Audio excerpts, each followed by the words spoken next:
events escalated tension while Hitler used his opportunities to destroy aspects of the Treaty of Versailles. As we go through this section, pay close attention to why Hitler was able to succeed.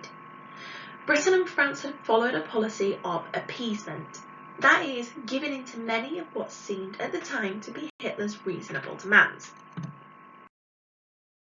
In 1936, Hitler took his first big risk by moving troops into the Rhineland area of Germany. The demilitarization of the Rhineland was one of the terms of the Treaty of Versailles. It had also been accepted by Germany in the Locarno Treaties of 1925. This was where Hitler promised that he would remain out of the borders and stick to those borders decided in the Treaty of Versailles. Hitler was taking a huge gamble. If he had been forced to withdraw, he would have faced humiliation and would have lost the support of the German army. Many of the generals were unsure about him anyway. Hitler knew the risks, but he had chosen the time and place well. Hitler had just signed a treaty with the USSR, which is Russia, to protect each other against attack from Germany.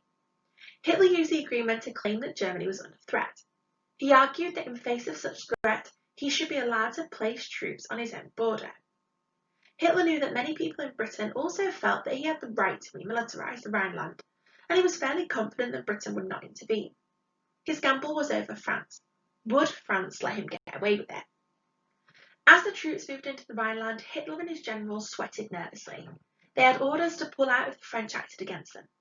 Despite the rearmament program, Germany's army was no match for the French army. It lacked essential equipment and air support. But in the end, however, Hitler's luck held. The attention of the League of Nations was on the Abyssinian crisis, which was happening at the exact same time. The League condemned Hitler's actions, but had no power to do anything else. Even the French, who was most directly threatened by the move, were divided over what to do. They were about to hold an election, and none of France's leaders was prepared to take responsibility for plunging France into a war. Of course, they did not know how weak Germany really was. In the end, France refused to act without British support, so Hitler's big gamble paid off. Maybe next time he would risk more. In the Spanish Civil War, the early successes seemed to give Hitler confidence. And in 1936, a civil war broke out in Spain between communists, who were supporters of the Republican government, and right-wing rebels under General Franco. Hitler saw this as an opportunity to fight against communism, and at the same time try out his new armed forces. In 1937, as the League of Nations looked on helplessly, German aircraft made devastating bombing raids on civilian populations in various Spanish towns.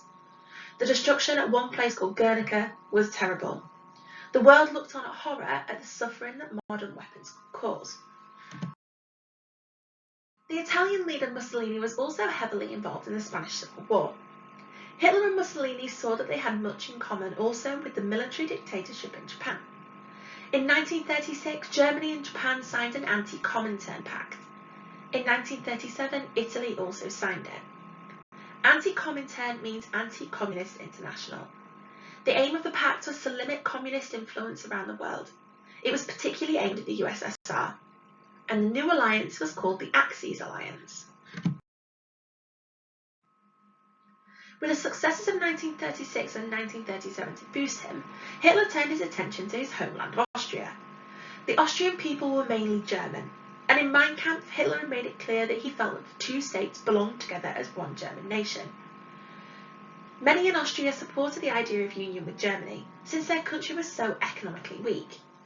Hitler was confident that he could bring them together into a greater Germany. In fact, he had tried to take over Austria in 1934 under the Dollfuss Affair, but on that occasion, Mussolini had stopped him. 4 years later, in 1938, the situation was different. Hitler and Mussolini were now allies. There was a strong Nazi party in Austria. Hitler encouraged the Nazis to stir up trouble for the government. They staged demonstrations calling for union with Germany. They caused riots. Hitler then told the Austrian Chancellor Schuschnigg that only Anschluss, political union, could sort these problems out. He pressured Schuschnigg to agree to Anschluss. Schuschnigg asked for help from France and Britain, but was refused it. So he called a plebiscite, which is like a referendum, like what we had for Brexit, to see what the Austrian people wanted. Hitler was not prepared to risk this. He might lose. He simply sent his troops into Austria in March 1938, supposedly to guarantee a trouble-free plebiscite. Under the watchful eye of the Nazi troops, 99.75% of people voted for Austria. Anschluss was completed without any military confrontation from France and Britain.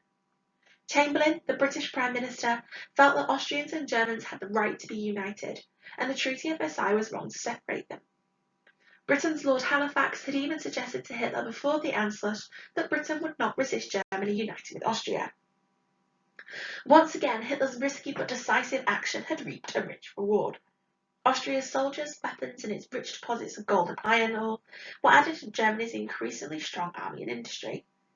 Hitler was breaking yet another condition of the Treaty of Versailles, but the pattern was becoming clear. The treaty itself was seen as a suspect. Britain and France were not prepared to go to war to defend a flawed treaty. Where would Hitler go next, and how would Britain and France react? So what I would like you to do now is answer these 6 questions. Why did Hitler remilitarise the Rhineland? What did Britain and France do to stop him remilitarising the Rhineland? How did Hitler use the Spanish Civil War? What was the Anti-Comintern Pact and its aim? What happened during the Anschluss? And do you think appeasement worked?